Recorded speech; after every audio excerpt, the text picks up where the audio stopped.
দেখছেন রূপান্তর টেলিভিশন। রাষ্ট্র কাঠামো মেরামতের ৩১ দফা নিয়ে যাত্রাবাড়ী থানা বিএনপির কর্মশালায় একটি বিশাল মিছিল নিয়ে আসেন ডেমরা থানা বিএনপি।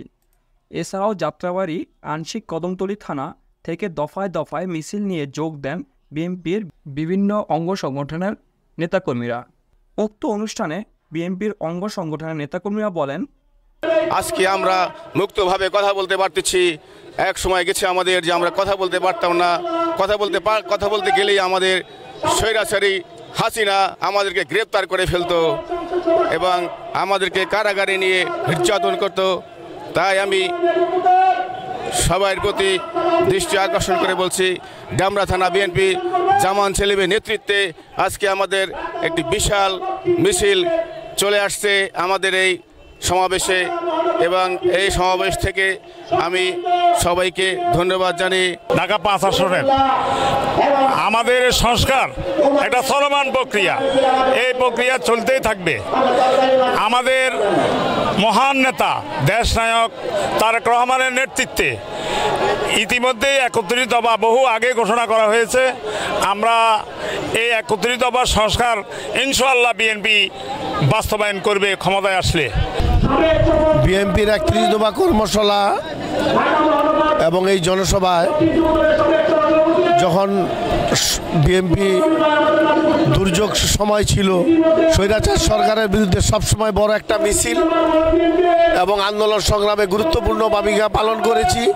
ডেমরা থানার প্রস্তাবিত কমিটির সভাপতি সেলিম এবং আমার নেতৃত্বে নবী ভাইয়ের দিক নির্দেশনায় আমরা এই আন্দোলনকে আমরা সফলে নেওয়া যাওয়ার জন্য অনেকবার জেল খেটেছি এবং সবসময় বিপদ আপদে আলহাজ নবীউল্লাহ নবী ভাইকে আমরা পাশে পেয়েছি এবং দুর্দিনের নবী ভাই, সেই কারণে আমরা তারে বলি নাই। এবং এই কর্মশালা আমাদের দিক নির্দেশনামূলক বক্তব্য, আমরা এটা শুনবো, শুনে আমাদের এলাকায় বাস্তবায়ন করব এবং ডেমরা থানা বিএনপি এবং অঙ্গ সংগঠন একটি মানে শক্তিশালী সংগঠন এবং একটা বিএনপির দুর্গ হিসাবে গড়ে তুলব। আপনারা জানেন, দেশবাসী জানে, 2024 সালে 2023 সালে আমাদের বিএনপির ভারপ্রাপ্ত চেয়ারপারসন এই দেশ যে বিলক্ষণ করে দিয়েছিল স্বৈরাচারী সরকার, প্রতিটি অঙ্গ প্রত্যঙ্গ তাকে সচল করার জন্য ৩১ দফা একটা কর্মসূচি দিয়েছেন, যার মাধ্যমে বাংলাদেশকে আবার টেক ব্যাক বাংলাদেশ, অর্থাৎ পুনরায় সে বাংলাদেশের জায়গা নিয়ে আসবে, একটি সুখী সমৃদ্ধিশীল উন্নতশীল এবং ভয়বিহীন একটা ভোটের মাধ্যমে নির্বাচিত সরকারের মাধ্যমে বাংলাদেশ নিয়ে আসবেন।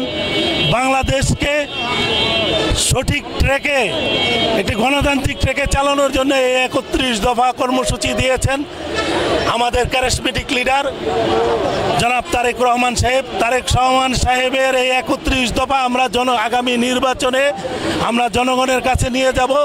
জনগণ এই ৩১ দফা আমরা যাতে সুন্দরভাবে বুঝাতে পারবি, সেই জন্য আজকে ৩১ দফার উপরে কর্মশালা হচ্ছে।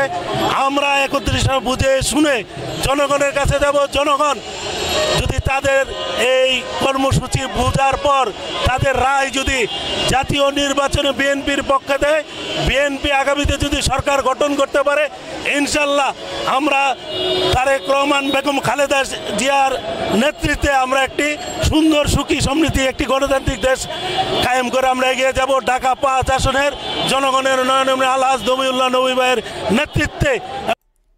বিশেষ অতিথি হিসেবে বক্তব্য রাখেন সাবেক সিনিয়র যুগ্ম আহ্বায়ক ঢাকা মহানগর দক্ষিণ বিএনপি ও প্রধান সমন্বয়ক ঢাকা ৫ আলহাজ নবীউল্লাহ নবী। আজকে আমাদের ভারপ্রাপ্ত চেয়ারম্যান তারেক রহমান যে রাষ্ট্র কাঠামো সংস্কারের জন্য ৩১ দফা কর্মসূচি দিয়েছেন, সেই কর্মসূচিটা কি এটা সকলেরই জানতে হবে, বুঝতে হবে। দীর্ঘদিনের রাষ্ট্র অবকাঠামো সারা বাংলাদেশের এই রাষ্ট্র কাঠামো জঞ্জালে পরিণত হয়েছে। এই রাষ্ট্র অবকাঠামোকে সংস্কার করার জন্য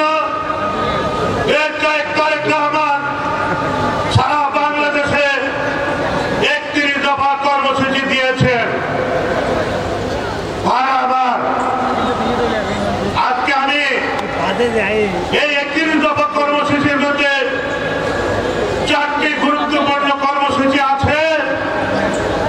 এই 4টি কর্মসূচি এই বর্তমান অন্তর্বর্তী সরকারের কাছে দাবি আগামী নির্বাচনের আগে এই দেশে গণতন্ত্র পুনঃপ্রতিষ্ঠার জন্য সংস্কার করতে হবে। দ্বিতীয়, এদেশের নির্বাচন কমিশনার সংস্কার করতে হবে। তৃতীয়, এদেশের বিচার বিভাগের সংস্কার করতে হবে এবং একটি তত্ত্বাবধায়ক সরকার গঠন করতে হবে নির্বাচনের আগে। আর বাকি যে দফাগুলি আছে দেশের রাষ্ট্র কাঠামো প্রয়োজন আছে। বিগত আওয়ামী লীগ স্বৈরাচারী সরকার এই রাষ্ট্র কাঠামোকে ধ্বংস করে দিয়ে গিয়েছে। এদেশের সংবিধানকে খুঁটিয়ে খুঁটিয়ে ফুটো করে দিয়েছে। দেশের সংবিধান তারা ছিঁড়াফাড়া করে তাদের মতে এদেশের সংবিধান পরিচালনা করেছে। সঞ্চালনায় ছিলেন তানভীর আহমেদ রবিন, সদস্য সচিব, বিএনপি ঢাকা মহানগর দক্ষিণ। 31 দফা সংস্কার কর্মসূচি বিশ্লেষণ করেন ইঞ্জিনিয়ার ইশরাক হোসেন, সদস্য, আন্তর্জাতিক বিষয়ক কমিটি, বিএনপি।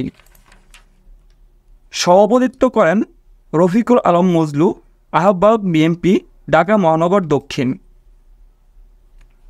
আপনি যদি আমাদের এই ভিডিওটি ফেসবুক থেকে দেখে থাকেন তাহলে অবশ্যই লাইক, কমেন্ট ও শেয়ার করতে ভুলবেন না। আর যদি ইউটিউব থেকে দেখে থাকেন তাহলে অবশ্যই সাবস্ক্রাইব করে বেল বাটনটি বাজিয়ে দিন। এরকম আরও নিত্য নতুন নিউজ পেতে আমাদের সাথে থাকুন।